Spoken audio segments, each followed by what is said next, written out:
Imagine waking up one morning and discovering that the person you've been your entire life, the you who worries, plans, achieves, and suffers, doesn't actually exist. Not in the way you think. That the very sensation of being I, that intimate feeling of existing as a separate entity trapped inside your skull, peering out through your eyes at an alien world, is nothing more than an elaborate hallucination. A trick your mind plays on itself so convincingly that you've spent decades defending, protecting, and building an entire identity around something that was never real to begin with. This isn't comfortable to consider, is it? Right now, as you read these words, you feel like someone who is reading them, someone located somewhere between your ears, slightly behind your eyes. You feel separate from the screen, from the room around you, from other people, from nature itself. You came into this world, didn't you? That's what we say. You have a body. You face reality out there. You confront facts, and those facts, as everyone knows, are hard facts, solid, external, other than you. But what if none of that is true? What if the fundamental assumption upon which you've built your entire existence, that you are a separate, independent self navigating through a foreign universe, is the source of every anxiety, every fear, every moment of existential dread you've ever experienced? What if the chronic frustration that brought you here, that gnaws at you in quiet moments, that makes you want to get away from yourself by drowning in work, entertainment, or endless distraction, stems from this single catastrophic misunderstanding about what you are? Alan Watts spent his life unraveling this exact mystery. He understood something that most people never glimpse, that the feeling of being a separate I is not a fact of existence, but a symptom of a peculiar kind of thinking, a way of fragmenting reality that has run so wild in human consciousness that we can no longer see the prison we've built for ourselves. As he put it in his teachings, we have become strangers and afraid in a world we never made, not because the world is hostile, but because we've forgotten that we didn't come into this world at all. We came out of it, like leaves from a tree, like waves from the ocean. Consider this. Right now, can you locate this I you're so certain exists? Where is it exactly? What color is your head to your own eyes? When you try to look at the one who is looking, what do you find? A blank space, a void, something too close to examine. Yet you've built your entire life around protecting, defending, and identifying with this phantom. And here's what makes this truly unsettling. Everything that causes you suffering, every fear of death, every anxiety about the future, every moment of feeling inadequate or separate or alone, stems directly from this illusion. You are defending something that doesn't exist against threats that are equally unreal. You're a ghost fighting shadows in a dream you don't realize you're dreaming. But before you dismiss this as philosophical abstraction, understand something crucial. This isn't just about ideas. This is about the actual sensation of your existence right now. The chronic tension you carry between your eyes, the vague feeling that something is fundamentally wrong, that you're somehow not enough, that you need to become something other than what you are. This is about the deep, unnamed anxiety that modern life tries desperately to medicate, distract from, or explain away, but never quite manages to eliminate. What if I told you that this anxiety isn't a bug in your psychology, but rather the inevitable result of a fundamental misperception? That you've been hypnotized by language itself, spellbound by words, fooled by your own capacity for symbolic thought into believing that the map is the territory, that the menu is the meal, that your idea of yourself is actually you. The question isn't whether you can think your way out of this trap. You can't, because thinking is what created it in the first place. The question is whether you're ready to discover what remains when the illusion finally dissolves. When the phantom I you've been protecting your entire life is revealed as nothing more than a useful fiction that has overstayed its welcome. When you finally stop confusing your social role with your actual existence. Because here's what you need to understand before we go any further. And this is why you must stay with me until the very end of this exploration. What you're about to discover isn't just another philosophical perspective or clever mental framework. It's the recognition of something that's been true all along, something your body has always known, but your conscious attention has been trained to ignore. And once you see it, once you truly grasp what you actually are rather than what you think you are, everything changes. Not because you've added something new, but because you've finally dropped the burden you never needed to carry. The illusion of separation, of being an isolated ego navigating a hostile universe, is perhaps the most convincing magic trick consciousness has ever performed on itself. And like all good magic, it only works because you're looking in exactly the wrong place. So if you're willing to question the one thing you've never dared to question, your own sense of being a separate self, then like this video, share it with someone brave enough to peer behind the curtain of their own existence, and subscribe. Because what we're about to uncover will challenge everything you thought you knew about who and what you are. The journey ahead isn't comfortable, but it's the only one that leads to the freedom you've been seeking in all the wrong places. Ready? Then let's begin where all genuine inquiry must begin, with the recognition that you don't actually know what you are. And that admission, that beautiful uncertainty, is the first crack in the prison walls. So where did this illusion begin? How did you become convinced that you are a separate eye trapped inside a body, isolated from everything else? The answer lies in something so fundamental, so woven into the fabric of your everyday experience, that you've never thought to question it. The way you've been taught to pay attention. From the moment you entered a classroom as a child, you were trained in concentration. Pay attention, the teacher would snap, and you knew exactly what was expected. Wrap your legs around the chair, furrow your brow, and strain that mysterious something between your eyes. You learned that thinking requires effort, that consciousness is a kind of mental muscle that must be flexed and tensed to grasp reality. But here's what Alan Watts discovered in his deep study of Eastern philosophy.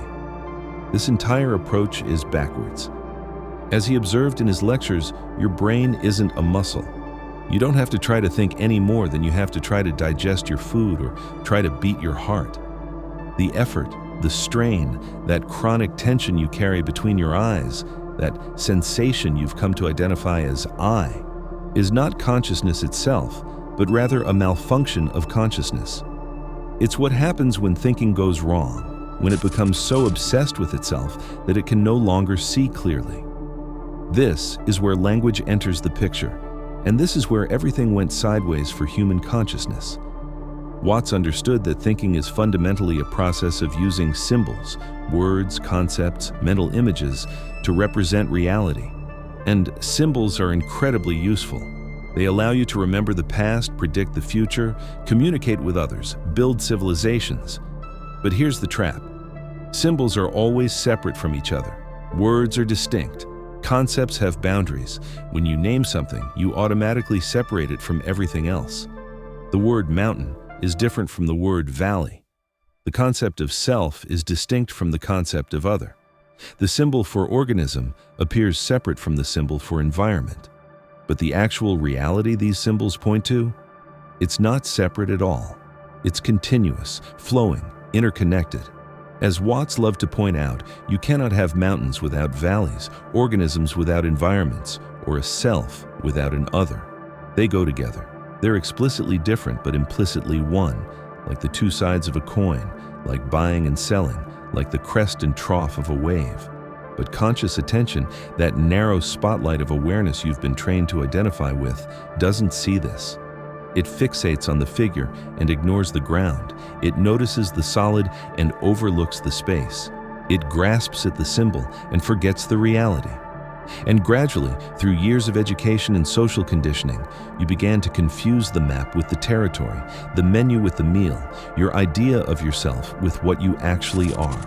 Buddhism calls this fundamental confusion Avidya, ignorance in its most precise sense, not stupidity, but rather a systematic overlooking of what's actually there.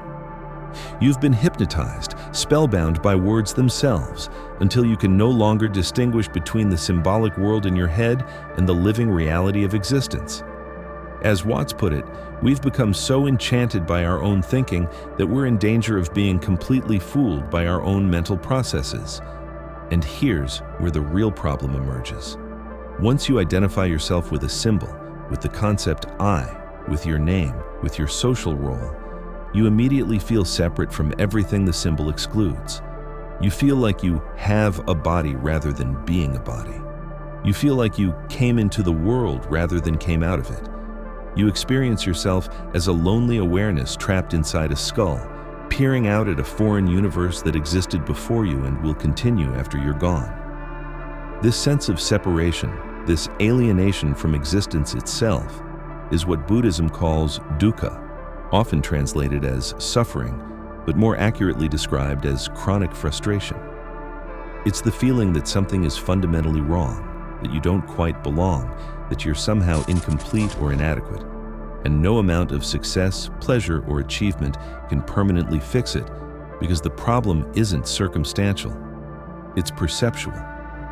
You're trying to solve a puzzle that doesn't exist, defending a self that was never real, protecting an illusion against imaginary threats. If you're beginning to feel the weight of this recognition, if something in you is starting to question the very foundation of how you've been experiencing existence, then share this video with someone else who's ready to wake up from this collective dream. Subscribe to continue this journey, and let me know in the comments if you've ever caught yourself feeling like a stranger in your own life, because that feeling isn't personal failure. It's the inevitable result of this fundamental confusion about what you are. But understanding how the illusion was created is only the beginning. The real question is, what are the actual consequences of living inside this hallucination? How has this mistaken identity shaped not just your internal experience, but the entire structure of human civilization? That's where we're going next, and what you're about to discover will show you why this isn't just a philosophical curiosity. It's the hidden force behind nearly everything that's gone wrong with how humans relate to themselves, each other, and the world itself. Now, let's trace the real damage this illusion has caused, not just in your private psychology, but in the entire structure of how humans interact with reality. Because once you believe you're a separate self confronting an alien world, everything changes. Every decision, every relationship, every action becomes filtered through this fundamental misperception, and the consequences ripple outward in ways you've never consciously recognized. Start with the most immediate effect: anxiety. Not the temporary nervousness before a presentation or first date, but that deeper, unnamed trembling that lurks beneath everything you do. Watts identified this perfectly when he described it as the constant question, to be or not to be. You carry this chronic uncertainty because if you believe you're a separate, vulnerable entity in a potentially hostile universe, you can never be completely sure you're making the right choices. Should you do this or that? Did you consider everything? What if you're wrong? What if you fail? What if you cease to be? This anxiety isn't a personal weakness, it's the logical consequence of the illusion. When you identify as a separate ego, survival becomes everything. You must defend this fragile self against all threats: death, failure, criticism, rejection, insignificance. You must constantly prove you're real, worthy, important. And no matter how much you achieve, it's never quite enough, because deep down, you suspect that the thing you're defending doesn't actually exist.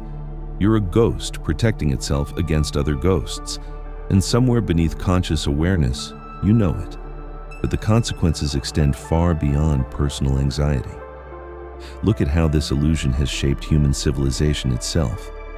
Watts observed that we talk about the conquest of nature as if nature were something separate from us, something to be dominated and controlled. We treat the earth not as the living system that produces us, that peoples just as an apple tree apples, but as dead matter, resources to be extracted, an environment to be managed. This isn't just bad policy or corporate greed. It's the inevitable result of feeling fundamentally alienated from the world itself. When you believe you came into this world rather than out of it, when you experience yourself as separate from nature rather than as nature's self-awareness, you treat everything outside your skin as other. Trees become timber, animals become resources, other people become competitors or tools. Even your own body becomes a vehicle you inhabit rather than what you are. Something to be controlled, optimized, fixed when it malfunctions, eventually discarded when it wears out. Consider money, that perfect symbol of symbolic thinking gone mad. Watts loved pointing out how we've confused the symbol with the reality so completely that people actually feel sad parting with paper bills while receiving real wealth, food, clothing, actual goods.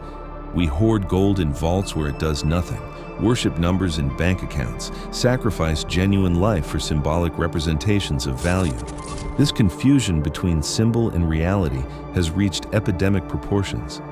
Your bread isn't really bread anymore. It's a chemical-laden imitation of what bread used to be, designed to look like the symbol of bread rather than actually nourish you. Your car is designed to look fast rather than be efficient. Your relationships are managed through screens and mediated by symbols. You've become so obsessed with the map that you've forgotten there ever was a territory. And here's what makes this truly insidious. The more you live in the world of symbols, of thoughts, concepts, plans, identities, the more you need to escape from yourself. That's why you reach for your phone the moment you're alone. Why you need constant noise, constant stimulation, constant distraction. Because when the symbolic world quiets down, when you're left alone with actual existence, you feel uncomfortable. You don't recognize yourself anymore. The real you, the organism, the living process, the wave of the universe, has become completely unfamiliar because you've spent your entire life identifying with a ghost. Watts observed that civilized people, whether Eastern or Western, tend to feel deeply uncomfortable in silence and solitude. But why?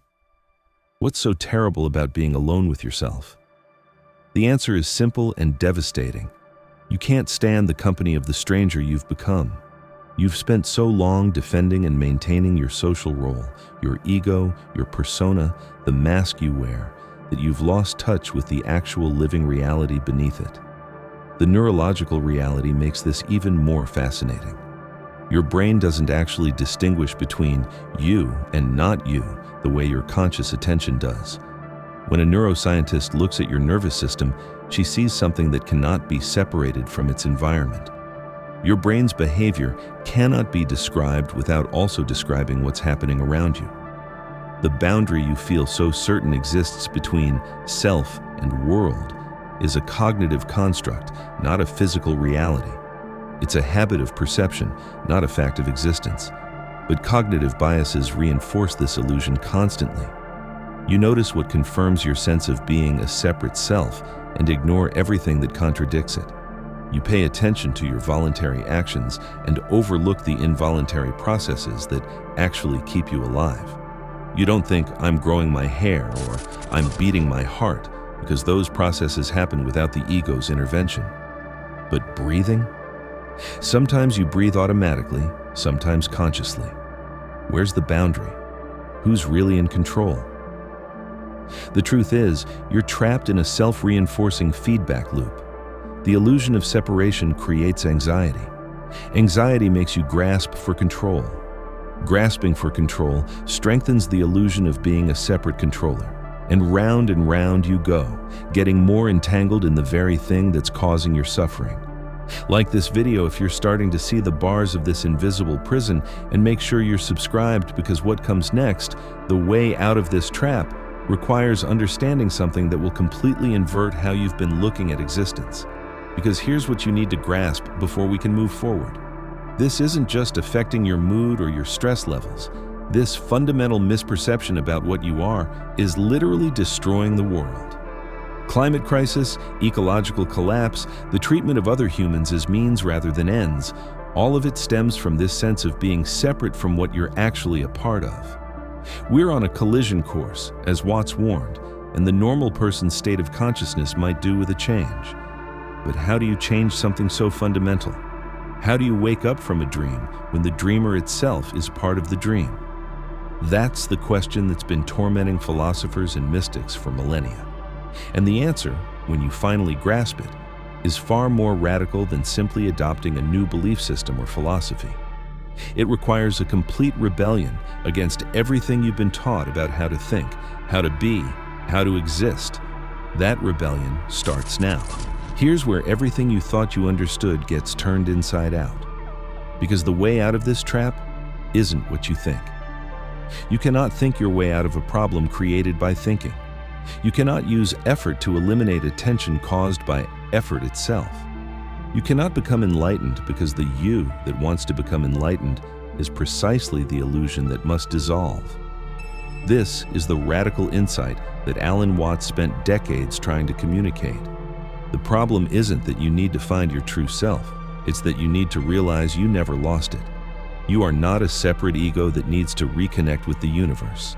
You are the universe, temporarily and playfully forgetting itself, pretending to be separate so it can experience the surprise and delight of existence.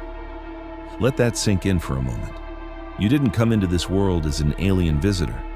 You came out of it, exactly the way a wave comes out of the ocean. The ocean waves, the universe peoples. You are what the cosmos is doing right here, right now, in this particular form. As Watts beautifully articulated, you are a symptom of the world in the same way that when a tree produces apples, you call it an apple tree. And a world that produces people is a world that peoples. But your conscious attention, that narrow spotlight of awareness trained to fragment reality into separate things and events, cannot see this. It's too close. You cannot look directly at your own eyes without a mirror. You cannot bite your own teeth. You cannot make your hand grab itself. And you cannot make the ego observe the ego, because the observer and the observed are the same process pretending to be two. So what's the alternative? How do you break free from this hall of mirrors? First, you must recognize that what you call I, that chronic sensation of tension between your eyes, that feeling of being a controller sitting somewhere behind your forehead, is not you at all. It's a useful social fiction, a convenient way of referring to this organism, but it's no more real than the equator. You can't tie a package with the equator.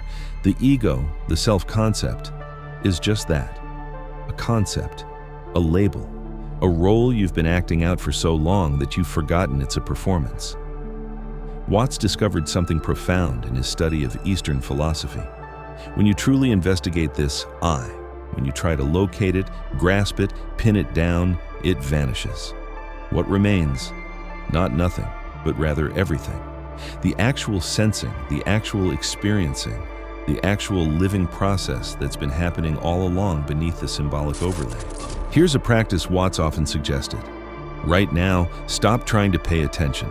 Just notice what's already being noticed without effort. The sounds happening around you.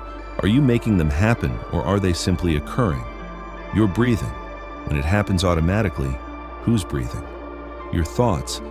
Are you thinking them, or are they arising like clouds forming in the sky of consciousness? When you truly look, you discover something startling. There is no you separate from the experience itself. There is seeing, but no seer. There is hearing, but no hearer. There is thinking, but no thinker.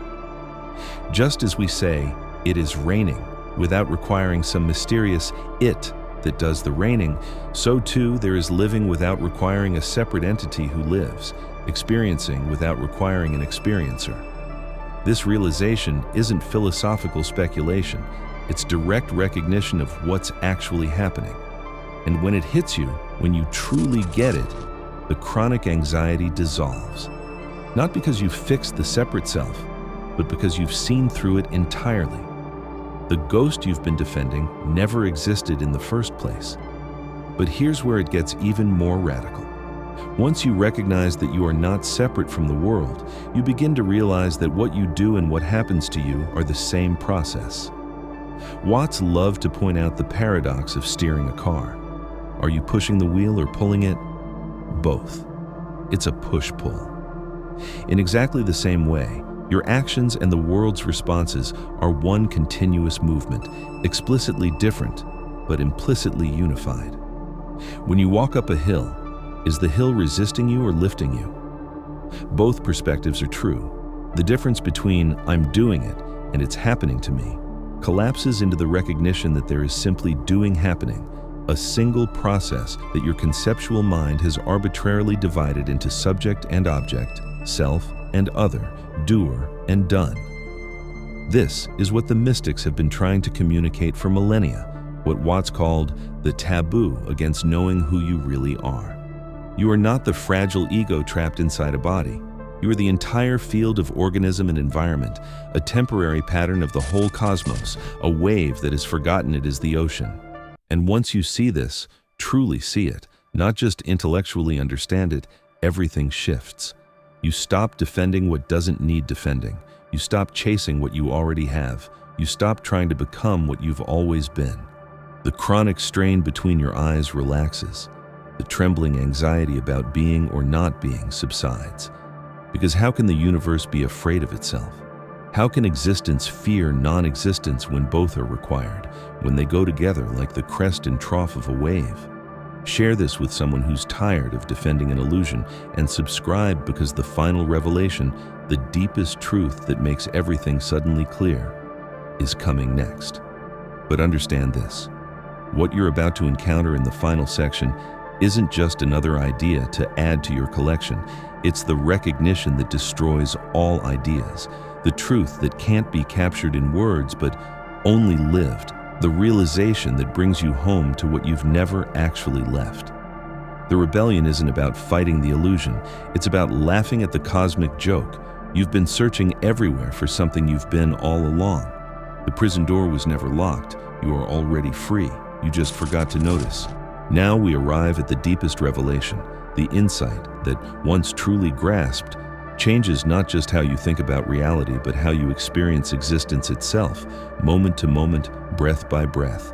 Everything, absolutely everything, is going on and off, right now, always has been, always will be.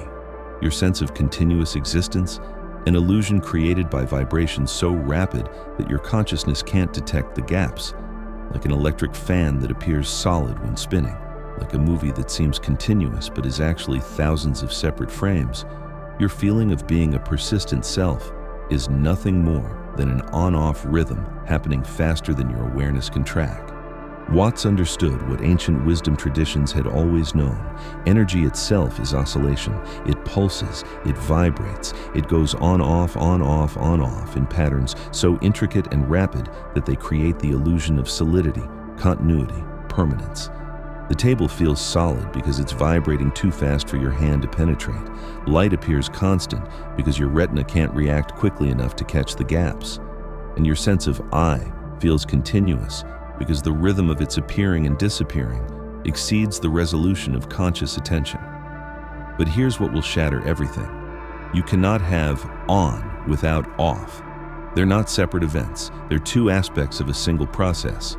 Like the positive and negative poles of a magnet, like the crest and trough of a wave, like in-breath and out-breath, they are explicitly different, but implicitly one. You cannot have one without the other. They go together. They are, as Watts coined it, go-with relationships. What does this mean for life and death, for being and non-being, for existence and void? It means they're the same thing, not similar, the same. You cannot be present without also being absent. You cannot exist without also not existing. Life and death are in opposite states competing for dominance. They're the on-off pulse of a single process.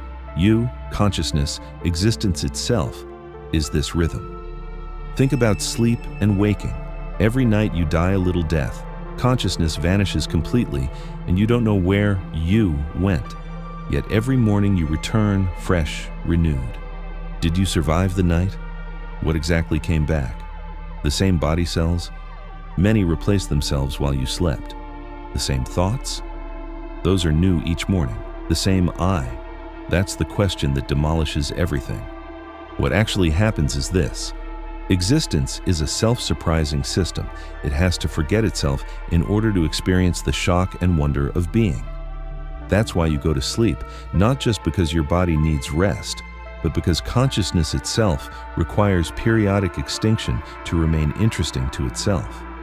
When you know the outcome of a game perfectly, you cancel it and start a new one. When a story becomes completely predictable, it's already over. The universe stays alive through perpetual self-forgetting and self-remembering, dying and being reborn in cycles both vast and infinitesimally small. Here's the practical reality of this insight. When you were born, you woke up without ever having gone to sleep. Think about that. Before your birth, where were you? In the same place you go every night during deep sleep, in the same void you return to between thoughts, in the same emptiness that exists between each pulse of existence. And if you emerged from that void once, spontaneously, without effort or planning, what makes you think it won't happen again? Death, then, isn't the opposite of life. Birth is. Death is the opposite of birth. Life is the continuous on-off rhythm that includes both appearing and disappearing as necessary aspects of its fundamental nature. As Watts observed, asking, "What happens when I die?" is like asking, "What happens to my fist when I open my hand?" The process doesn't go anywhere. It simply changes form, releases, returns to the source from which it perpetually emerges. This is why anxiety about death is fundamentally confused. You're not afraid of death. You can't be, because death is simply extinction, and there's nothing to fear in nothing. What you fear is the process of dying, the loss of this particular pattern you've mistaken for yourself. But patterns come and go. The universe has been patterning itself for billions of years and will continue for billions more. The specific pattern called you is just one temporary dance in an infinite choreography. And here's what makes this not just philosophically interesting, but practically transformative. When you truly get this, when you feel it in your bones, rather than just understanding it intellectually, the chronic tension dissolves. The constant background anxiety evaporates. Not because you figured out how to protect yourself better, or because you found a comforting belief system, but because you've seen through the entire setup. The universe has nothing to fall onto. There is no cosmic concrete floor waiting below. Everything is falling freely through space, and as long as there's nothing in the way, falling is indistinguishable from floating. You, right now, are falling around the sun, through the galaxy, through the cosmos, and it feels like sitting still only because everything else is falling with you. Let me give you something practical to work with, something you can do right now to begin recognizing this truth directly. First, release the tension between your eyes. Notice how much chronic strain you carry there. That's the physiological location of the ego, the feeling of I. When you fully relax that tension, something shifts in your entire sense of self. Try it now. Really let go. What remains when the grasping stops? Second, stop trying to control your thoughts. For just 1 minute, don't try to think or not think. Simply watch what happens. Notice how thoughts arise like bubbles in water, completely by themselves. You're not thinking them any more than you're beating your heart. Thinking happens. You are the space in which it occurs, not the thinker. Third, recognize the go-withness of your experience. Notice how you can't have inside without outside, self without other, figure without ground. Every sensation exists only in relationship. You're not separate from what you experience. You are the experiencing itself, the whole field of organism and environment as one seamless process. Fourth, practice dying while you're alive. Every time you exhale fully, notice the gap before the next breath. Every time a thought ends, notice the space before the next one. Every night before sleep, watch consciousness dissolve.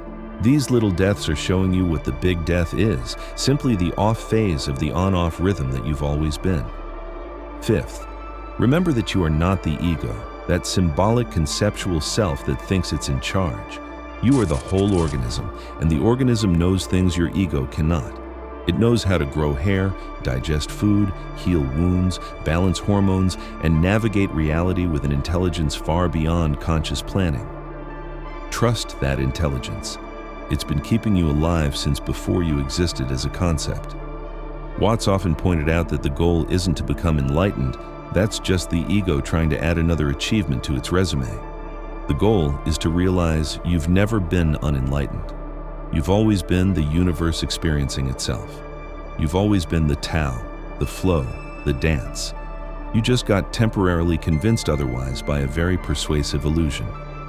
So here's the final truth. the one that makes everything suddenly devastatingly clear. You are not in the universe. You are not even a part of the universe. You are the universe. Focus temporarily into this particular aperture of experience, this specific pattern of consciousness, this unique expression of the eternal now.